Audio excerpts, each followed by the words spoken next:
What's your go-to e-learning platform? Udemy, Coursera, or Skillshare? Watch this to see how they stack up for e-learning in under minute.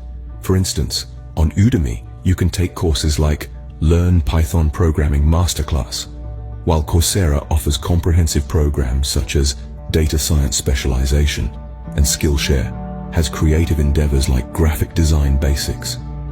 What's your preferred platform for these online courses and more? Drop your thoughts in the comments, hit subscribe for more e-learning comparisons, and let's learn together. Assalamualaikum warahmatullahi wabarakatuh. Halo semuanya, perkenalkan nama aku Eno Olvia, perwakilan dari salah satu kelompok pada mata kuliah Kepemimpinan Manajemen Organisasi. Pada kali ini, kelompok aku akan ngejelasin tentang proyek kami yang berjudul aplikasi berbasis e-learning. Pada video di awal tadi, aku udah spoiler dikit tentang apa sih itu e-learning. Nah, ayo kita simak pembahasan selanjutnya. Pertama-tama, di sini kami akan menjelaskan alasan kami memilih topik penerapan aplikasi learning di sekolah. Teman-teman, dunia pendidikan kita saat ini sedang mengalami transformasi besar-besaran menuju era digital. Karena itu, kami memilih topik e-learning sebagai bentuk kepemimpinan yang adaptif terhadap perubahan zaman dan kebutuhan sekolah untuk memanfaatkan teknologi. Kenapa learning? Karena e-learning bukan sekedar teknologi, tapi juga inovasi dalam metode belajar. Topik ini relevan untuk menunjukkan bagaimana manajemen sekolah bisa mengarahkan perubahan menuju peningkatan mutu pendidikan. Selain alasan utama tersebut, ada beberapa poin penting yang membuat kami semakin yakin memilih topik ini. Yang pertama, ada meningkatkan kualitas pembelajaran. Dengan e-learning, siswa bisa mengakses sumber belajar yang lebih kaya, interaktif, dan terstruktur. Kedua, efisiensi administrasi. Guru tidak perlu lagi repot dengan kertas, tugas bisa didistribusikan secara digital, nilai lebih mudah dikelola, dan proses administrasi jadi lebih praktis. Yang ketiga, mendukung pembelajaran jarak jauh atau PJJ dan hibrid. E-learning menyiapkan sekolah untuk skenario pembelajaran fleksibel yang tidak lagi terbatas pada ruang kelas. Jadi, alasan kami memilih topik ini bukan hanya karena tren teknologi, tetapi karena e-learning benar-benar bisa membawa perubahan nyata dalam kualitas pendidikan. Kemudian, apa saja sih kekuatan yang dimiliki dari aplikasi berbasis e-learning ini? Yang pertama, materi dapat diakses kapan saja dan di mana saja. Kemudian, struktur pembelajaran lebih fleksibel dan juga terorganisir. Administrasi menjadi lebih efisien karena kita bisa mengurangi penggunaan kertas. Lalu, interaktif dan mendukung kolaborasi. Lalu guru mudah memperbarui konten, dan yang terakhir, kekuatan yang dimiliki dari aplikasi berbasis e-learning ini ialah tersedianya fitur kuis dan juga evaluasi yang otomatis.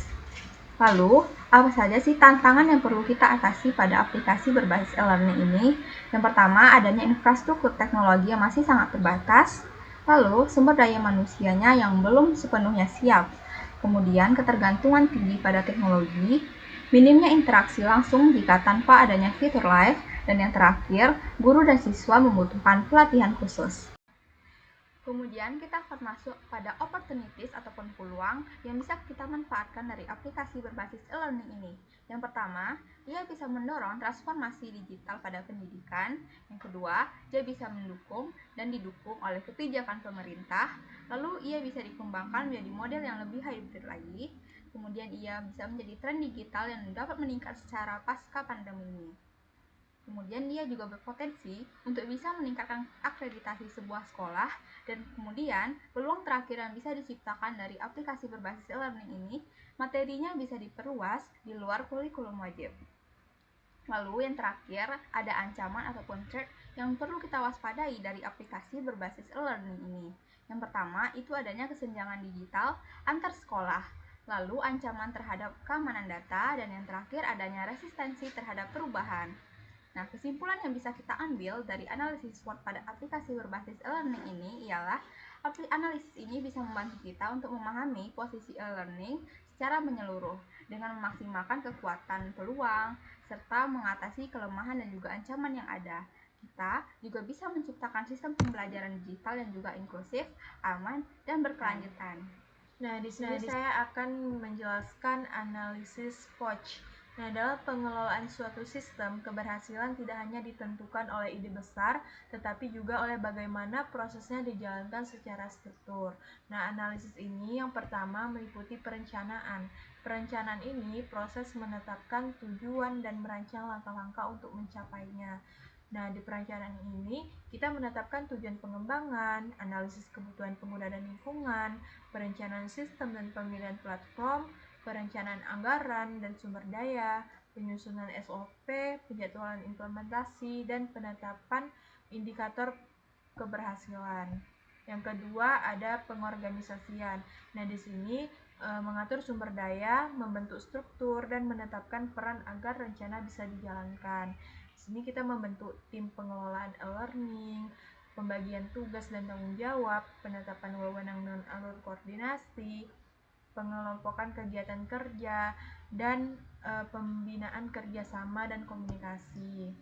Yang keempat ada pelaksanaan. Nah, di tahap ini kita menggerakkan orang dan sumber daya agar rencana benar-benar terlaksana. Nah, di sini kita menerapkan e-learning dalam pembelajaran, pendampingan pengguna, penguatan motivasi dan disiplin, uji coba bertahap, dan penyesuaian berkelanjutan. Nah, jadi dengan kerangka POC ini, pengembangan e-learning dapat berjalan lebih sistematis, perencanaan yang matang, pengorganisasian yang jelas, pelaksanaan yang konsisten, dan pengendalian yang ketat. Pada tahap identifying tasks, kami memetakan seluruh pekerjaan yang harus dilakukan dalam pengembangan sistem e-learning. Tabel berikut menunjukkan nomor task, nama pekerjaan, durasi pekerjaan, ketergantungan antar task, serta status progresnya. Dengan pemetaan ini, kami bisa memastikan alur kerja berjalan terstruktur dari tahap analisis kebutuhan, desain, pengembangan fitur utama, hingga pengujian dan peluncuran. Pertama, Ganjar ini memiliki beberapa fase. Yang pertama, fase persiapan dan perencanaan sistem. Mulai dari 2025, tanggal 6 bulan 1. Fase ini dilakukan untuk analisis kebutuhan, penyusunan rencana awal, dan penentuan fitur-fitur yang akan dikembangkan. Ini menjadi teknik dasar sebelum ke tahap selanjutnya. Yang kedua ada fase pengembangan sistem, mulai dari 2025 bulan 6 berlanjut hingga awal 2026. Tahap ini merupakan bagian dari terpanjang proyek menyangkut pengembangan modul di kelas serta sistem tugas dan ujian. Nah, selanjutnya tuh ada fase pengembangan fitur tambahan dan penyempurnaan. Perkiraan waktunya tuh Januari sampai Mei 2026. Pada periode ini, fitur-fitur lanjutan dan penyempurnaan UX dilakukan. Yang keempat ada fase pengujian testing atau validasi.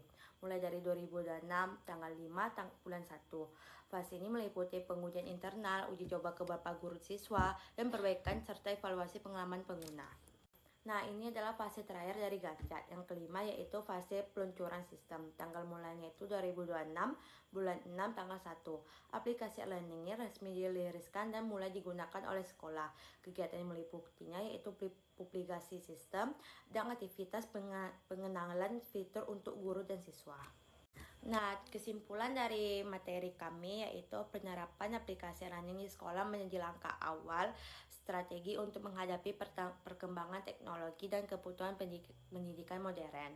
Sistem ini mampu menyediakan proses belajar fleksibel, interaktif, dan mudah diakses, sekaligus membantu guru atau dosen dalam menyampaikan materi dan atau mengolah tugas atau data, dan melakukan penilaian secara efisien. Dari sisi manajemen, e-learning ini meningkatkan transparansi admin dan mendorong kolaborasi antara sekolah, guru, siswa, dan orang tua.